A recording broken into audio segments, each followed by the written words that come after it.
I dati che abbiamo oggi alla mano parlano di circa 500 milioni di euro di danni, circa un terzo proviene proprio dall'ambito agricolo. Se la conta complessiva dei danni in Veneto per il maltempo viene quantificata in 1 miliardo di euro, la metà, spiega Coldiretti, riguarda il settore agricolo, ad iniziare dalla produzione di alberi ad alto fusto, abeti, ulivi, con oltre 25.000 ettari di bosco andati distrutti.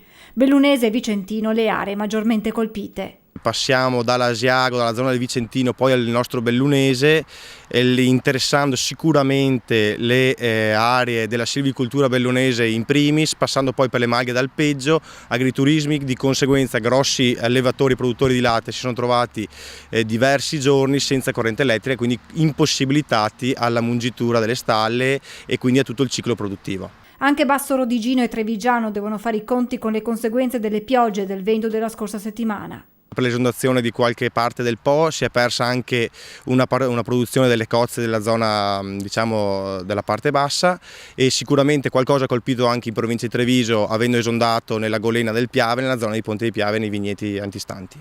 Ancora difficile invece fare una stima delle aziende coinvolte. Oggi abbiamo avuto delle conferme di danni 2-3 giorni dopo il maltempo, perché non riusciamo ancora a collegarci con tutte le nostre aziende presenti nel territorio, perché è ancora prive di corrente alle volte. Coldiretti, che ha convocato la task force sull'emergenza maltempo in occasione dell'assemblea elettiva della maggiore organizzazione degli agricoltori in Europa, chiede di avviare le procedure necessarie per la dichiarazione dello stato di calamità nelle zone più colpite.